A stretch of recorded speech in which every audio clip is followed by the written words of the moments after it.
El mes pasado, 3.6 millones de familias estadounidenses recibieron avisos de aumento de renta que no podían pagar. Ese mismo mes, la firma de capital privado más grande de la historia registró ganancias récord provenientes de bienes raíces residenciales. ¿Coincidencia?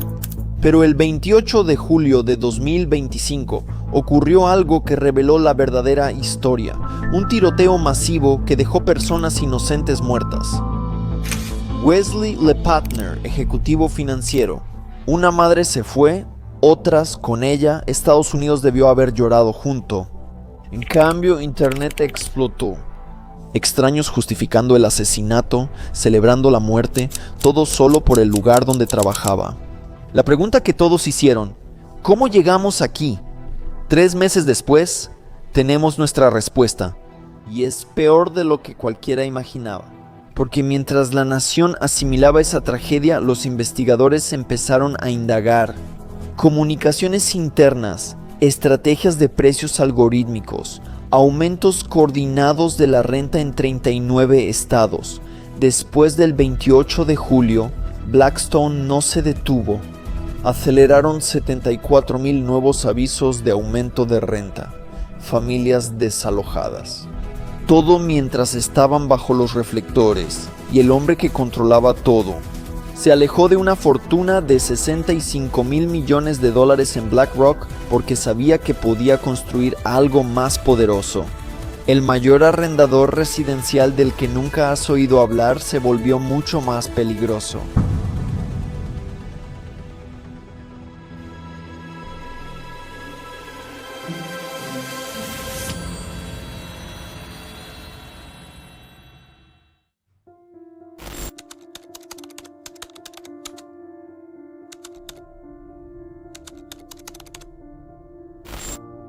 Esteban Schwarzman nace en una familia de clase media común. Ellos personifican el sueño americano. Con esfuerzo y determinación, construyeron un negocio de artículos para el hogar desde cero. Con el tiempo, se volvió uno de los más exitosos de la zona. El espíritu emprendedor está en su sangre. Esteban se independiza a los 14 años y comienza su propia empresa, un servicio de corte de césped, donde sus hermanos cortan el pasto y él consigue clientes. También vende dulces de puerta en puerta, pero aún así pasa la mayor parte de su tiempo en la tienda familiar. Por 10 centavos la hora hace trabajos ocasionales, desde vender pañuelos hasta empacar cortinas. Verás, José, el padre de Esteban, heredó la tienda de su papá. Cuando era joven, ayudaba a su propio papá a manejarla, y ahora José pasa su vida manejándola. Paga las cuentas, pone comida en la mesa, es un trabajo honesto, respetable. El papá de Esteban manejaba la tienda familiar de la misma manera que lo hizo su propio padre. Clientes constantes, proveedores confiables, ganancias predecibles, funcionaba. Pagaba las cuentas, pero Esteban veía a su papá organizando el inventario y se preguntaba por qué se detenían ahí. Pensilvania tenía muchos clientes, pero ¿qué hay de Chicago, Nueva York? ¿Por qué conformarse con una tienda cuando podrías tener 10? Pero cuando le presenta estos planes de expansión a su papá, él no quiere escucharlo. Trata de explicárselo, pero el joven Esteban no puede entenderlo. Esteban no nació para lo seguro. Y Schwarzman quiere construir un imperio, y está listo para luchar guerras para lograrlo. José no sabía que la ambición inquieta de su hijo algún día controlaría el lugar donde 274,000 familias estadounidenses llaman hogar. Esteban no entiende cómo su padre puede estar contento con una vida mediocre. Él tiene ambiciones desmedidas, sueños de grandeza y pronto demostrará que, en el fondo, tiene lo necesario para convertirse en parte del 1%.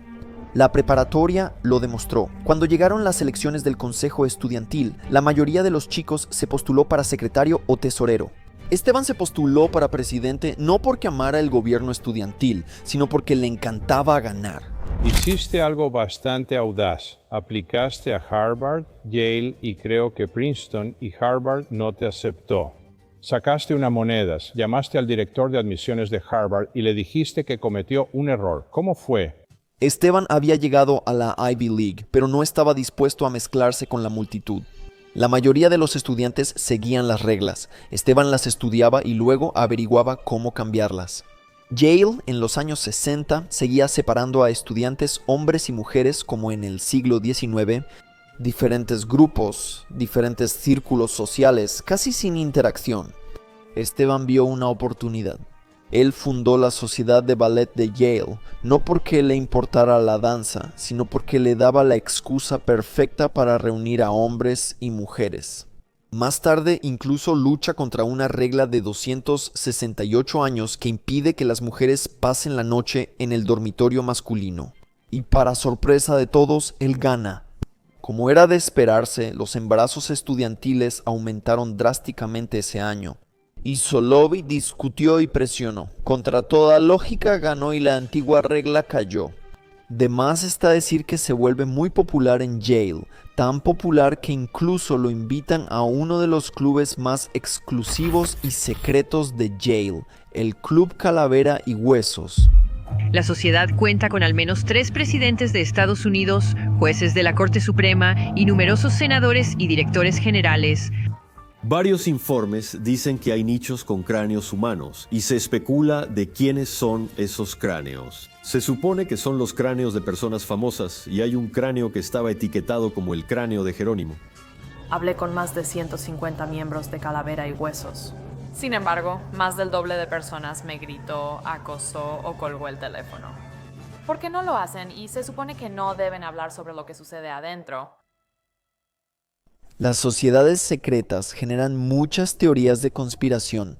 Ya sea los Illuminati o los masones, la gente siempre ha creído en élites secretas que mueven los hilos.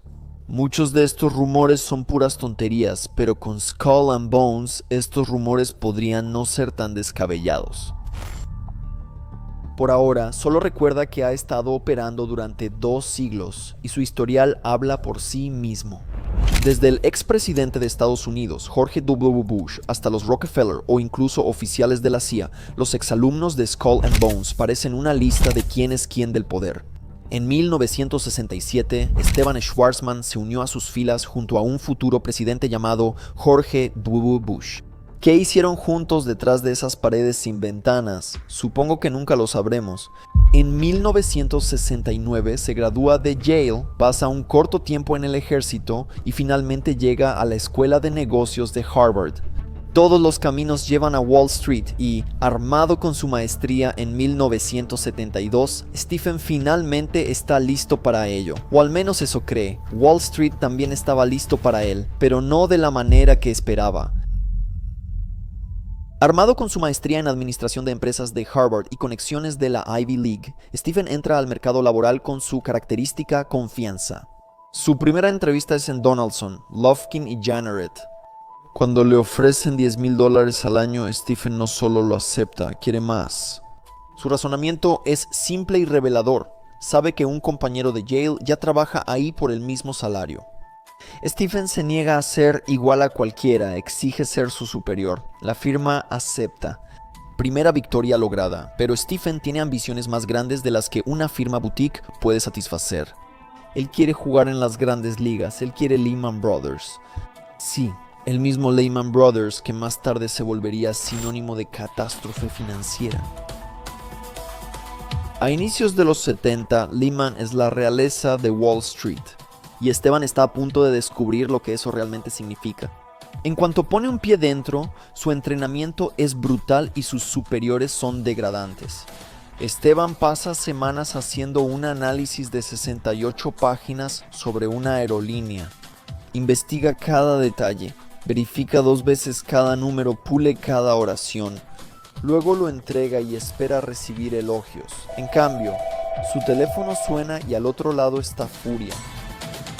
El problema, un error tipográfico en la página 56. Luego, cuando se sienta en una de sus primeras reuniones de junta rodeado de sus colegas, un socio de Lehman llamado Lew Glucksmann se voltea hacia él y le grita: Esto fue terrible. En mi familia nadie alzaba la voz y aquí un hombre me gritaba y estoy sentado frente a él y sabes qué tonto soy yo y qué tonto es él por darme dinero. Y sabes, esto fue horrible, fue vergonzoso. Mi cara empieza a ponerse roja, me doy cuenta de que voy a empezar a llorar. ¿Cómo puedo estar llorando frente a este tipo? Así que ya sabes, simplemente me aguanté y ya sabes, pasé por eso. Y salí al estacionamiento y dije, esto no va a volver a pasar nunca.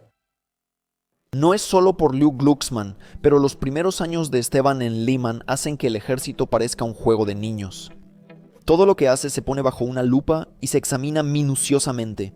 Cualquier error, por pequeño que sea, es motivo para una severa reprimenda verbal por parte de los superiores. Para Esteban, algo importante sucede en este tiempo. En lugar de quebrarse, cada ataque verbal lo hace más fuerte. Cada humillación le muestra cómo funciona el poder. Cada día que sobrevive a la brutalidad de Lehman añade otra capa a su armadura. Pero entonces la salvación llega en una forma inesperada. Pete Peterson toma el control como director general de Lehman. Y por razones que Stephen no logra entender del todo, Peterson se interesa en él.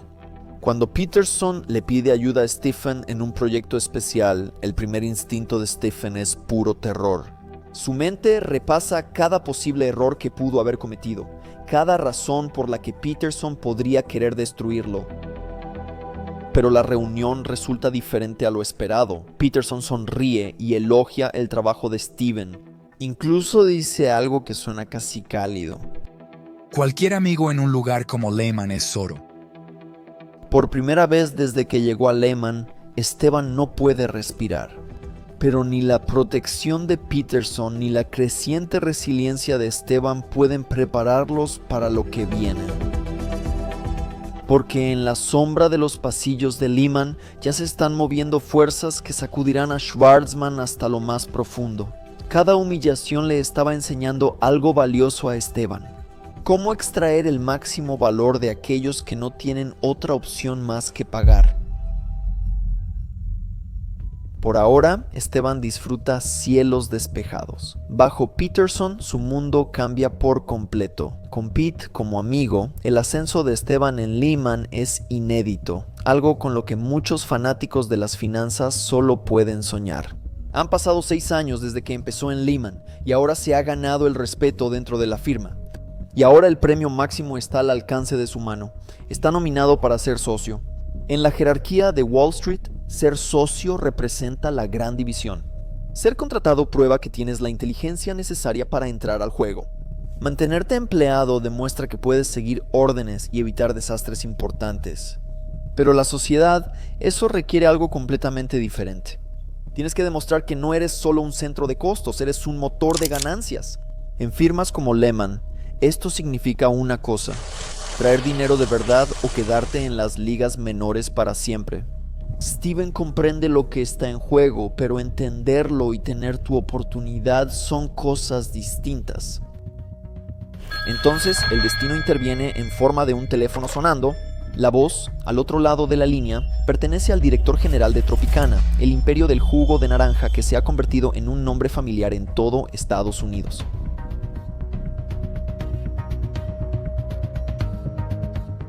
Esteban ha hecho trabajos de consultoría modestos para ellos antes, pequeños proyectos que apenas llamaron la atención de Lehman.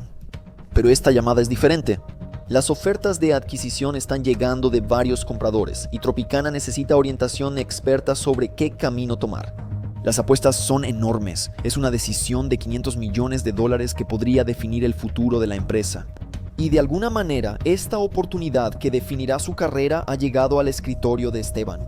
Solo hay un problema: está completamente desprevenido para una transacción de esta magnitud. La respuesta de Esteban es puro instinto. Inmediatamente reserva un vuelo a la sede de Tropicana. Durante el viaje, el pánico se apodera de él. Para cuando su avión aterriza, tiene exactamente 60 minutos antes de enfrentarse a la junta directiva de Tropicana. 60 minutos para cerrar un trato de $500 millones. Armado solo con notas en servilletas de avión y pura determinación, Esteban entra a la sala de juntas. La presión es asfixiante. Cada mirada en la sala pertenece a alguien cuyo futuro financiero depende de su consejo. Esteban respira hondo y comienzan a hablar. Horas después, está sentado en su departamento mirando las llamas de su chimenea. La música de jazz flota por la habitación. Un vaso de whisky permanece intacto en su mano. La expresión en su rostro es de total incredulidad. Contra todo pronóstico, acaba de orquestar una fusión de $500 millones desde cero. El mismo chico que antes ganaba centavos vendiendo papas fritas, ahora mueve montañas en las altas finanzas. Su teléfono comienza a sonar con felicitaciones. Las noticias se esparcen rápido en Wall Street y el nombre de Esteban está de repente en boca de todos. Llamada tras llamada trae elogios, admiración y promesas de futuros negocios. El camino a la sociedad nunca fue tan claro. Entonces el teléfono suena de nuevo. Esteban levanta el auricular esperando otra ronda de aplausos. En cambio, escucha la voz del vicepresidente de Lehman y el hombre está absolutamente furioso. Había estado trabajando en un trato secreto para comprar Tropicana para uno de los clientes más importantes de Lehman. Y ahora, gracias a Esteban, ese trato estaba completamente perdido. Disfruta el fin de semana, Esteban, porque el lunes estás despedido. Esteban había dominado el arte de negociar. Pronto aplicaría estas habilidades a algo que toda familia estadounidense necesita, un lugar donde vivir. El lunes llega como sentencia de muerte. El vicepresidente de Lehman irrumpe en la oficina, sediento de sangre. Convoca a una reunión con los altos ejecutivos de la firma. Declarando juego sucio, exige que la empresa despida a Schwarzman. Por suerte, Pete también está en la reunión y deja muy claro que Stephen Schwarzman no se va a ir a ningún lado. El trato con Tropicana lo confirma. Stephen se convierte en socio a la temprana edad de 31 años. Es todo lo que siempre ha querido, pero sus celebraciones se ven interrumpidas. Está a punto de ocurrir un golpe de estado. Con los años, Stephen se ha acercado cada vez más a Pete, el director general, y bajo la guía de Pete, la firma ha tenido año tras año resultados récord. Aún así, Lew Glucksmann, ¿lo recuerdas? Bueno, no ha perdido nada de su temperamento. En un incidente infame, arrancó un teléfono de la empresa de la pared y lo usó para romper un espejo. Lew comienza a presionar a Pete. Primero, quiere un ascenso y Pete lo nombra presidente. Luego, quiere ser codirector general. Y de nuevo, Pete se lo concede. Luego, finalmente, Lew decide que quiere todo el maldito pastel. Quiere ser director general y quiere que Pete se vaya. Lew había reunido a los otros socios a espaldas de Pete, y ahora había llegado el momento. Pete le da a Lew lo último que tiene. Después de 10 años de servicio, Pete deja a Lehman y Lew es coronado como el nuevo director general. Y Pete le dice a Stephen que está cansado. Una guerra civil destruiría la firma y de todos modos ya se había cansado de dirigirla. Y no pasó mucho tiempo antes de que las cosas en Lehman empeoraran. Los revolucionarios liderados por Lew toman una serie de malas decisiones y en cuestión de meses, Lehman está en grave peligro financiero. Ningún socio se atreve a desafiarlo. Y así el barco se dirige hacia un iceberg a toda velocidad mientras todos a bordo fingen que todo está despejado al frente. Bueno, para no hacer el cuento largo, justo cuando Lehman está a punto de caer en la ruina, American Express interviene y los compra. Una adquisición facilitada por Esteban. Por suerte, Lehman nunca volvería a estar tan cerca de una ruina desastrosa. Esteban ahora odia a Lehman más que nunca. Tiene 38 años y finalmente es libre. Ahora es un hombre de familia con 2 hijos. Tal vez sea hora de establecerse, pero es demasiado inquieto.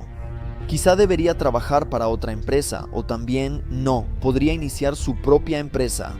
Eso podría funcionar. Nadie lo sabe todavía, pero esa empresa estará en el centro de grandes controversias y no solo una vez.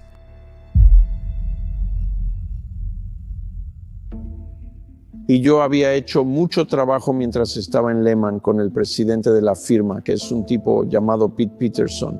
Y Pete y yo disfrutábamos trabajar juntos, así que él se fue en una lucha de poder un año antes de que vendiéramos la firma en el 84. Así que decidí que después de que vendimos la firma quería unirme a Pete, y Pete decidió que quería unirse a mí. Y lo que queríamos hacer era trabajar juntos de nuevo. Era algo lógico que uno quisiera hacer con su vida. Y tenía un buen presentimiento. Es como cuando haces cosas que te dan buen presentimiento, suelen salir bien. Lehman le ha mostrado a Schwarzman los puntos más altos y los más bajos. Pero Steve está listo para iniciar su propio negocio, el que estafará a millones de estadounidenses de clase media durante décadas. Ahora, libre de Lehman, Steven vuelve a juntarse con Pete y deciden lanzarse y construir una firma desde cero. Se sientan en un restaurante todos los días y hablan durante horas sobre qué tipo de negocio van a abrir. Ideamos un buen plan estratégico para hacer trabajo de asesoría y así pagar la renta mientras entrábamos al negocio de adquisiciones. Porque, francamente, parecía una manera bastante fácil de ganar dinero a mediados de los 80. Y luego, la tercera parte de nuestro plan estratégico era atraer A personas muy talentosas. Esteban quería llamar a su empresa Peterson y Schwarzman, pero Pedro no estaba de acuerdo. Si la empresa fracasaba, sus nombres estarían al frente y al centro. Después de pensar durante un tiempo cómo llamar a su empresa, la pareja finalmente decide llamarla Blackstone. Firman el contrato de oficina, contratan recepcionista e imprimen tarjetas de presentación, prioridades. Sintiendo que han avanzado bien y confiados en el negocio, ambos aportan $200,000 cada uno. Ahora era el momento de la gran inauguración de Grupo Blackstone. Compran un anuncio en el New York Times y envían cartas a sus conocidos para atraer clientes. Todos los contactos que habían acumulado en sus décadas combinadas de trabajo. Les dicen que les encantaría hacer negocios. Esteban duerme bien esa noche, confiado en que al día siguiente llegaría una avalancha de trabajo, pero no pasa nada. Ni mañana ni pasado mañana. Los días se convierten en semanas y el silencio es desmoralizante. Un miedo intenso lo invade. En el libro escribes, sentí que fallaba en todo. Me sentí abrumado por la autocompasión. A Wall Street no le gusta nada más que ver a otros fracasar. Nunca se han dicho palabras más ciertas. Ver a Pete y a mí, antes tan poderosos en Lehman y seguros del éxito, recibir una paliza habría alegrado a muchos. No podía dejar que eso ocurriera. Y justo cuando las cosas parecen estar en su punto más oscuro, sale el sol para Blackstone. Finalmente suena el teléfono y empieza a llegar algo de trabajo. Trabajo pequeño, insignificante, trabajo que podrían sentir que está por debajo de ellos, pero paga igual. Mientras la asesoría mantiene las luces encendidas, Schwarzman ve una oportunidad para algo más grande y distinto a lo que hacen. Es tan loco que podría funcionar. Entonces entraste en el negocio de recaudar un fondo. Intentaste recaudar tu primer fondo. ¿Qué tan difícil fue recaudar tu primer fondo de capital privado? Si disfrutas el dolor y sufrimiento, fue increíble. Imagina esto, hoy no podría pasar. 2 personas, ninguna de las cuales había hecho una inversión antes, anunciaron que querían crear la tercera firma de capital privado más grande de la historia y mucho más grande que cualquier otro fondo de primer intento. Así que solo 2 personas dementes realmente pensarían que serían bien recibidas. Los ambiciosos Esteban y Pedro ahora quieren lanzar un fondo de capital privado colosal. Pero espera, capital privado suena elegante, ¿verdad? Vamos a desglosarlo. Imagina una casa deteriorada, descuidada. Un inversionista llega, la compra barata, la arregla y la vende para obtener una buena ganancia. Eso es lo que hace el capital privado con las empresas. Compran negocios en problemas, los reorganizan y suelen despedir a miles de trabajadores estadounidenses de clase media. Y cuando es el momento adecuado, esperan venderlos para obtener una gran ganancia. El fondo permite la participación de otros en el juego y ayuda a Blackstone a reunir capital para grandes movimientos. El capital privado domina los años 80. Steven lo anticipa y Blackstone está preparado. Pero antes de que siquiera puedan empezar su imperio, hay un pequeño problema. ¿Quién va a confiarles sus millones a 2 tipos recién salidos de Lehman? Y entonces salimos al mundo del rechazo interminable. Y les animo a que lo hagan de vez en cuando, porque si alguna vez tuvieron ego es como, ya saben, una lija. Al final no te queda nada y cometes todos los errores elementales que puedes cometer. Empiezas con tus relaciones más cercanas primero, donde apenas sabes lo que estás promocionando. Y vas con ellos y les dices, oh, por favor, rescátame. Y ellos te dicen, bueno, ¿cuál es la respuesta a estas 15 preguntas? Ni siquiera sabes las respuestas. Sin embargo, eventualmente logran conseguir algunos inversionistas. MetLife aporta $50 millones y New York Life, 25 millones. Con una condición, El tamaño total del fondo tiene que ser de $500 millones. Si no, se retiran. Las ventas es uno de los campos más brutales que existen, rechazo tras rechazo en frío. Pero el dúo hace lo que tiene que hacer. Vuelan de ciudad en ciudad y se reúnen con innumerables personas y organizaciones. 6 meses vendiendo, un infierno, y no han asegurado nada para el fondo. No importa quién seas, eso tiene que sacudirte, hacerte dudar de ti mismo. Al final todo se reduce a qué tanto deseas ganar dinero.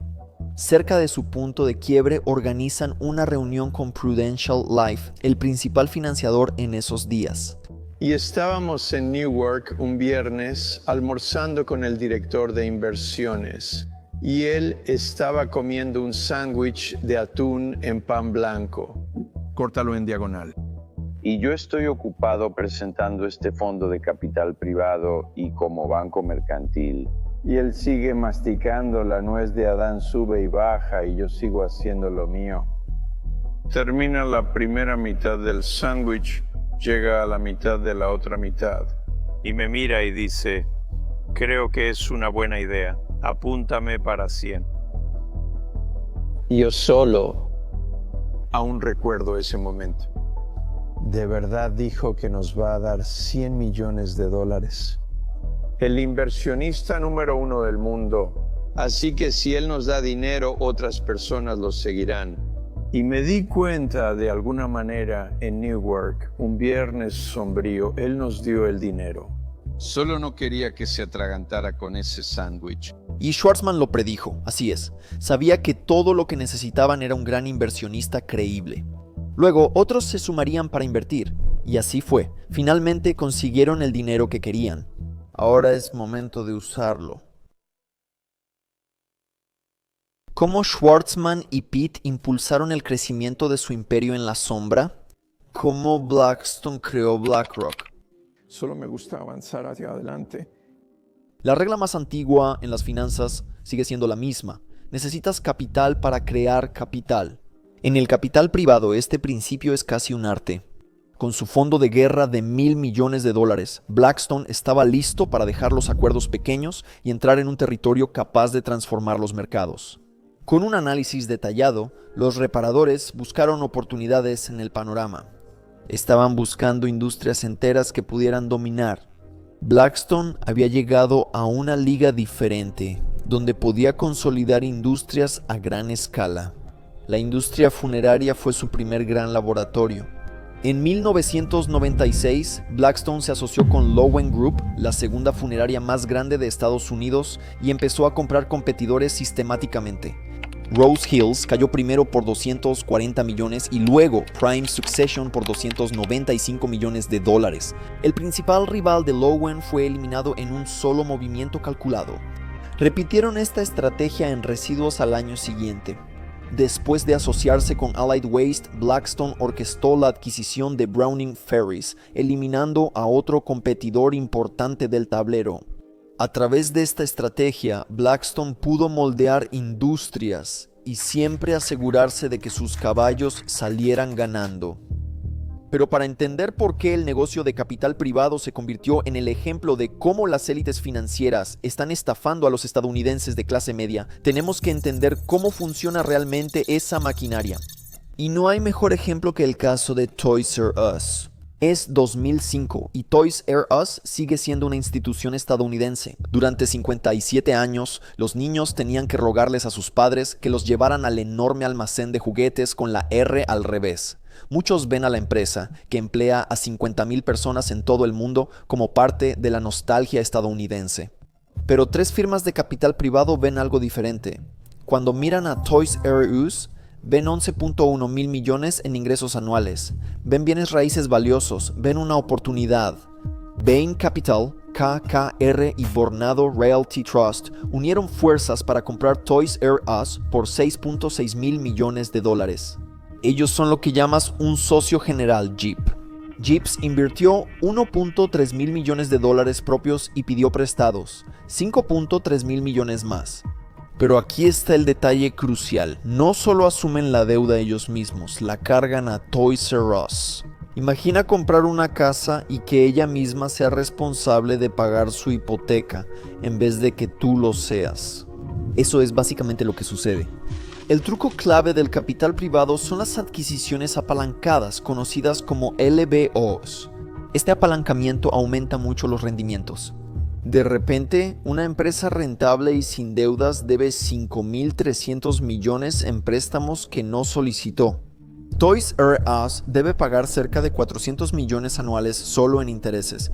Dinero que antes se destinaba a mejorar las tiendas, mejorar el inventario y pagar a los empleados. Las firmas de capital privado ahora ganan mucho dinero de dos formas, con el modelo 2 y 20. Comisión de gestión del 2% anual sobre todos los activos, más una comisión de rendimiento del 20%. El 2% se cobra cada año sin importar el desempeño.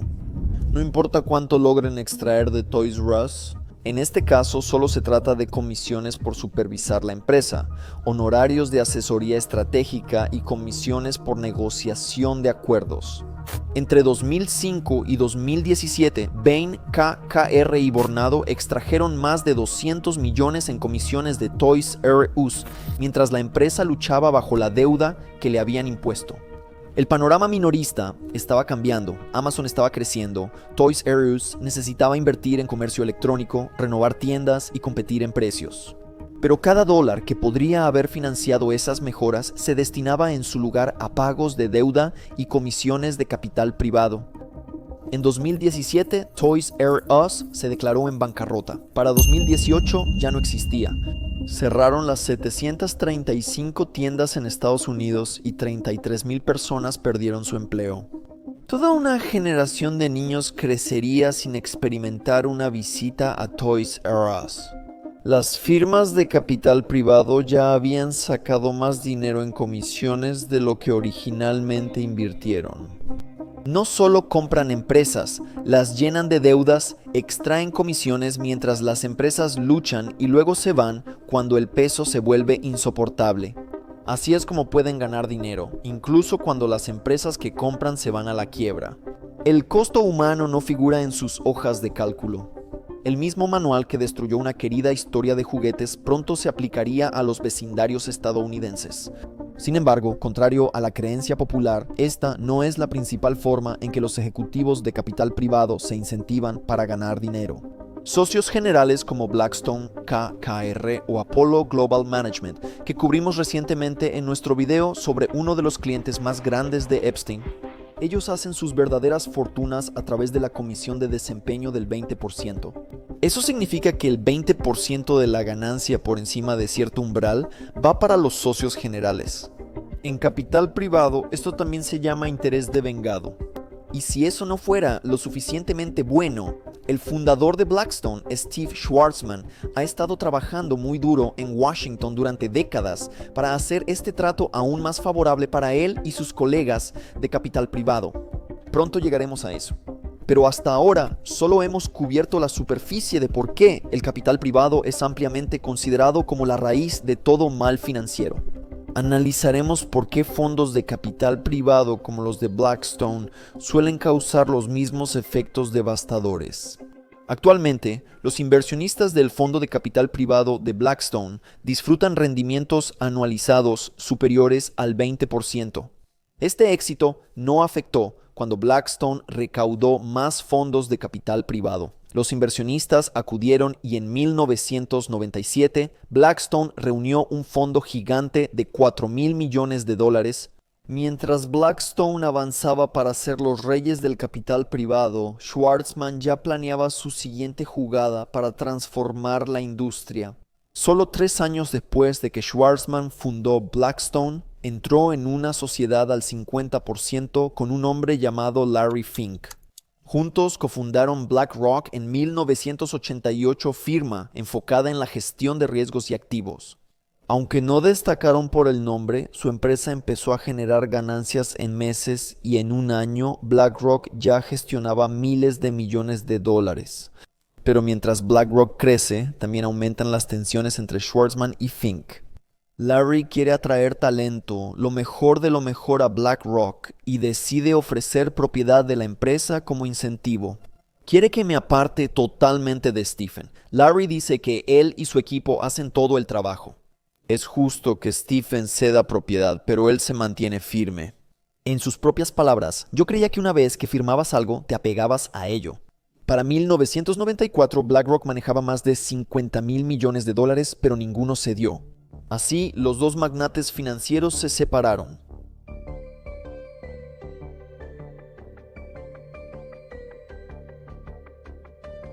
Pero perder BlackRock no le afectó a Stephen Schwarzman.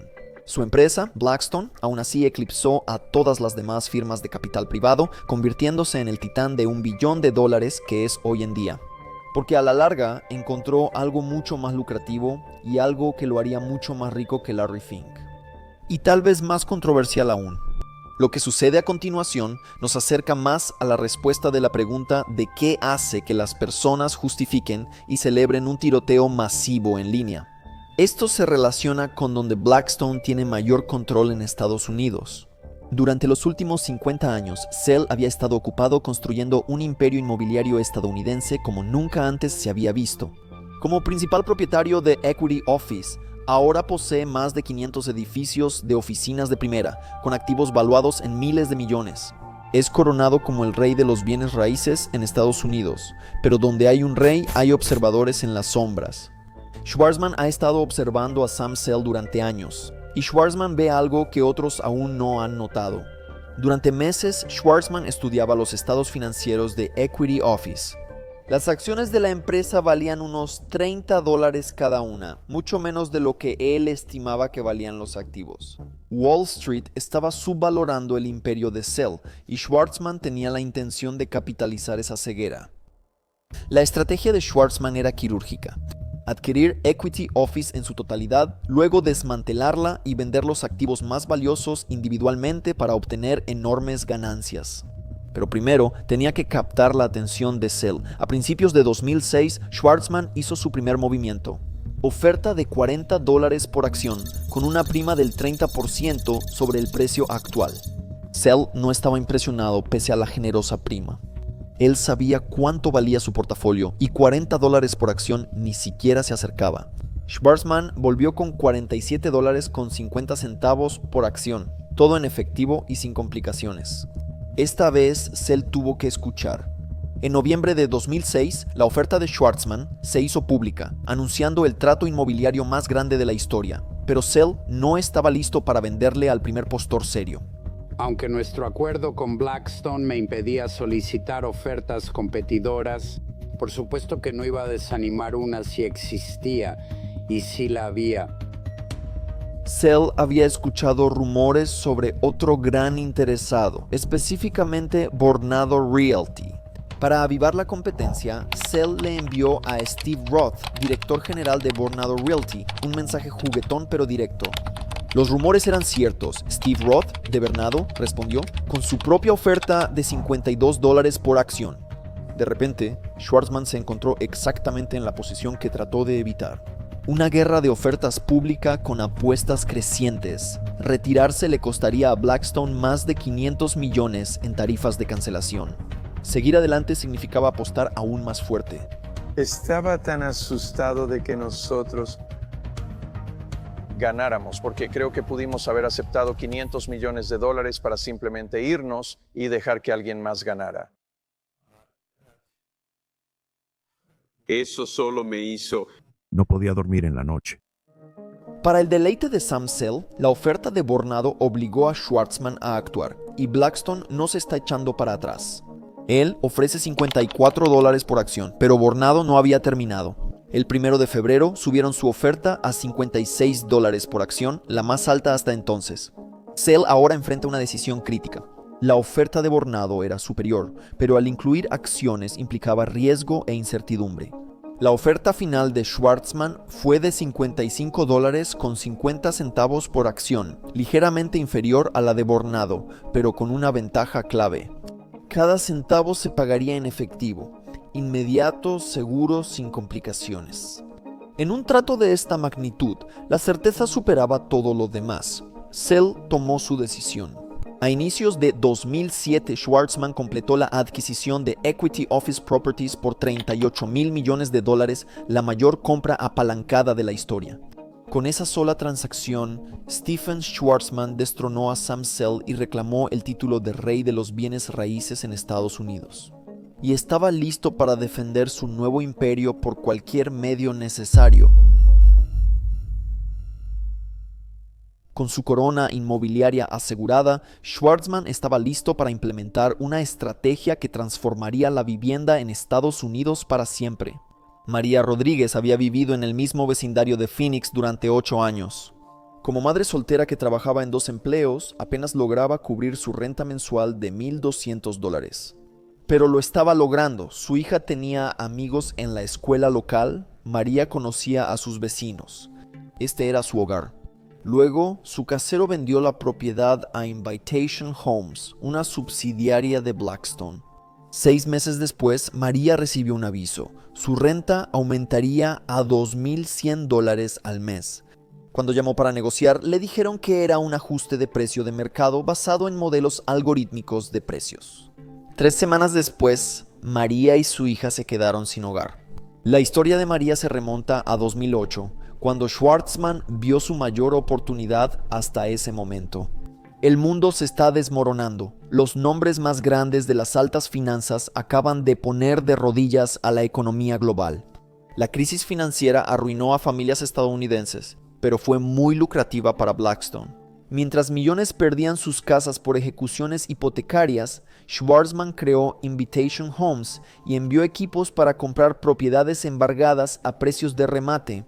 En mercados como Phoenix, Las Vegas y Atlanta, Blackstone compró decenas de miles de casas por centavos de dólar. Mientras Schwarzman presentaba esto como una forma de restaurar vecindarios, otros lo llamaron aprovechamiento de la crisis en su forma más sofisticada. De un solo golpe, Blackstone se convierte en uno de los mayores arrendadores residenciales del país. Una vez que Blackstone poseía vecindarios enteros, implementaron lo que llamaron optimización operativa, un manual sistemático diseñado para extraer el máximo beneficio de su nueva clase de inquilinos.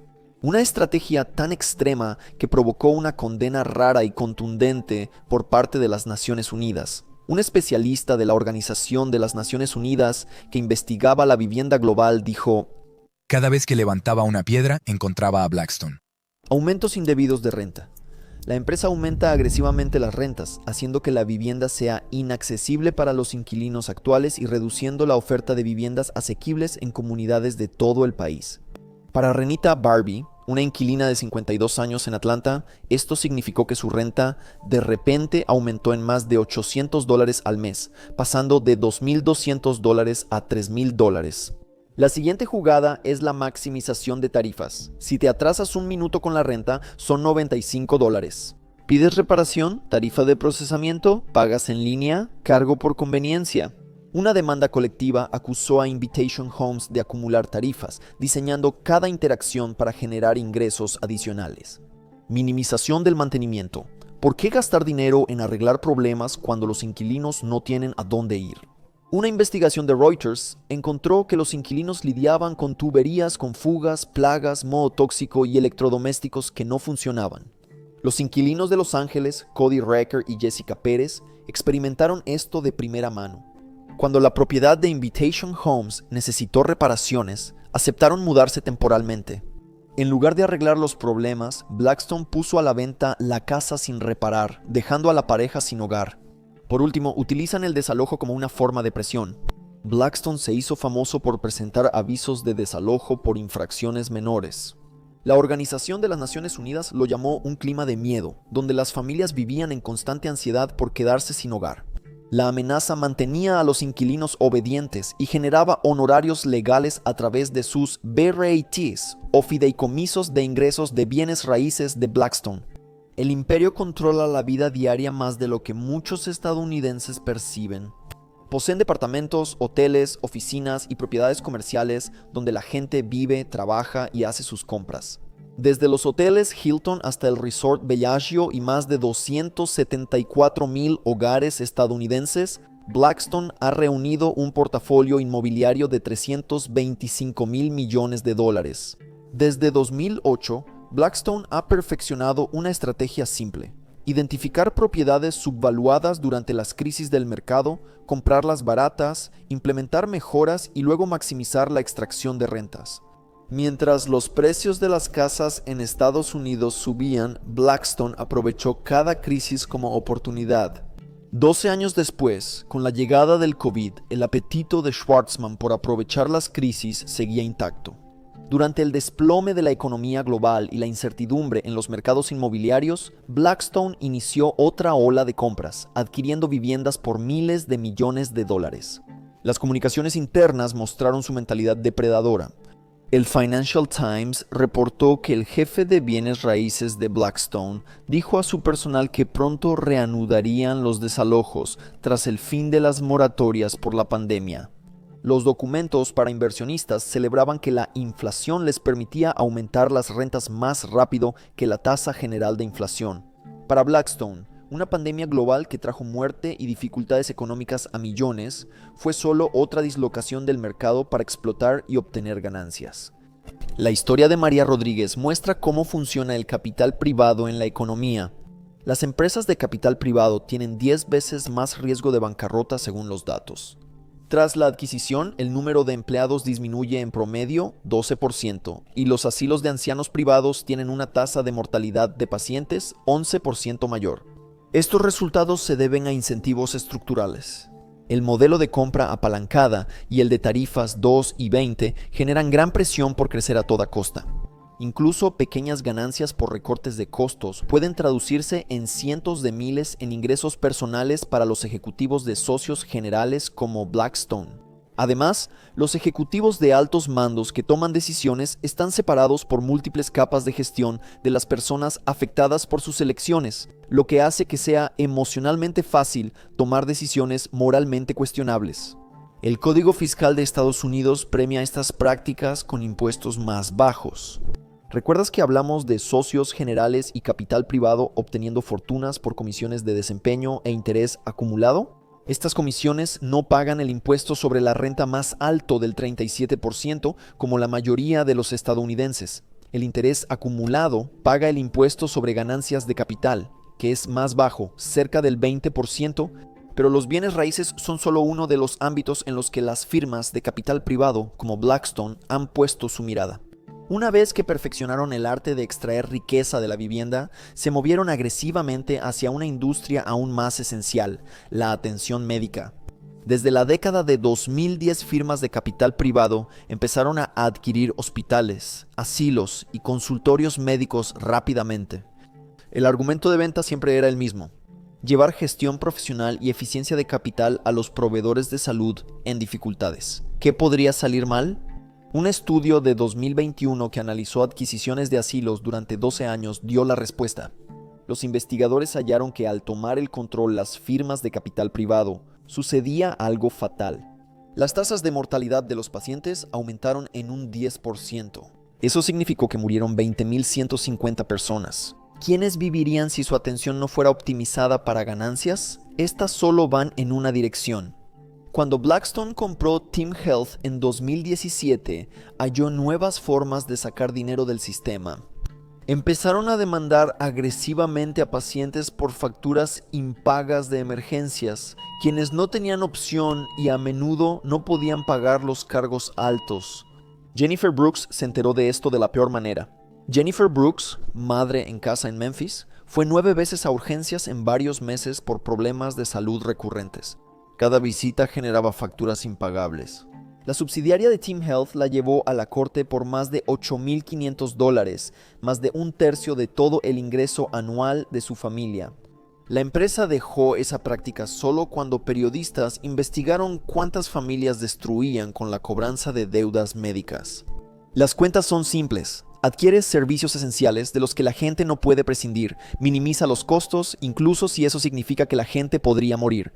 Maximiza la extracción de ingresos por cualquier medio necesario. Ya sea que alguien perdiera su casa, como María Rodríguez, o perdiera la vida, como Sarah Chen, los cálculos financieros se veían exactamente iguales en las hojas de cálculo de capital privado. El capital privado también puede salir bien. El capital privado ha ayudado a muchas empresas en dificultades a prosperar. Porque el capital privado no es malo en sí mismo, pero el sistema y la estructura de incentivos que lo rodean muchas veces generan devastación humana. María Rodríguez halló un nuevo departamento a 1 hora de la escuela de su hija y paga $200 más que antes. Ella representa a millones cuyas vidas han sido alteradas no por fuerzas del mercado, sino por estrategias deliberadas diseñadas para extraer riqueza.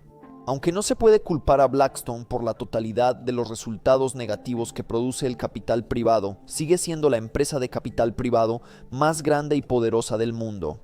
Y como tal, Blackstone es ampliamente utilizada y considerada el chivo expiatorio de todo lo que está mal con el capital privado. Pero el legado más duradero de Blackstone es su fundador, Stephen Schwarzman, uno de los padres fundadores del capital privado. Su influencia es muy amplia y líderes políticos como Obama, Trump e incluso Angela Merkel han buscado su consejo. Steve Schwarzman, el mayor contribuyente político de Wall Street en 2020, no solo es un magnate de negocios, sino un verdadero hacedor de reyes en la política. Schwarzman moldea leyes y políticas que aseguran su imperio. Desde hacer lobby en contra de las leyes de control de rentas en California, hasta influir en las regulaciones fiscales a nivel nacional. Para Steve Schwarzman, los negocios son una guerra. En sus propias palabras, quiere infligir dolor y acabar con sus rivales. Este enfoque combativo trasciende la competencia empresarial y llega a la política, donde Schwarzman ha hecho campañas para proteger sus intereses financieros. Cuando se enfrenta a una propuesta de aumento de impuestos, lo compara con cuando Hitler invadió Polonia, mostrando la intensidad de su resistencia ante cualquier amenaza a su imperio financiero. Él encabezó el esfuerzo de cabildeo que logró derrotar la ley Blackstone, la cual buscaba cerrar la laguna fiscal de los intereses devengados que beneficia significativamente a las firmas de capital privado. Esta sola victoria legislativa le ha ahorrado a Schwarzman y a su industria miles de millones en impuestos que los estadounidenses comunes pagan a tasas más altas. De ser un niño que barría los pisos de la tienda de artículos para el hogar de su padre, a convertirse en un hombre que controla el destino de millones, el ascenso implacable de Schwarzman nos muestra algo extraordinario. Que para consumir una nación, para consumir a Estados Unidos, no necesitas ejércitos ni armas. Necesitas control sobre los activos, sobre los hogares, sobre la vida misma de las personas. Necesitas mezclarte con los poderosos hasta convertirte en uno de ellos, y Schwarzman ha hecho exactamente eso. Así es como Blackstone consumió a Estados Unidos. Y la pregunta que deberías hacerte ahora es, ¿qué sigue? Con el objetivo de alcanzar 1 billón en activos, Blackstone ha puesto la mira en una nueva frontera para las inversiones de capital privado. Infraestructura pública. La firma está recaudando un fondo masivo de $40,000 millones, Blackstone Infrastructure Partners, para adquirir y controlar activos públicos esenciales como aeropuertos, puertos, carreteras de peaje y servicios públicos. No obstante, críticos advirtieron que esta privatización masiva es un gran regalo para el 1%. Entregar el control de servicios esenciales a una firma como Blackstone, cuya principal obligación legal y ética es maximizar las ganancias para sus accionistas, genera serias preocupaciones sobre lo que sucede cuando el motivo de lucro gobierna la infraestructura básica de la que dependen comunidades enteras. Si quieres entender cómo esta toma de control de la infraestructura podría transformar cada aspecto de la vida estadounidense, cubrimos exactamente este escenario en nuestro video sobre BlackRock, que explica la estrategia de billones de dólares de las firmas financieras que toman el control de la infraestructura crítica y lo que significa para la gente común. La pregunta no es si Schwarzman tendrá éxito en su próxima conquista. La pregunta es si Estados Unidos todavía se reconocerá a sí mismo cuando él termine. Haz clic aquí para averiguarlo.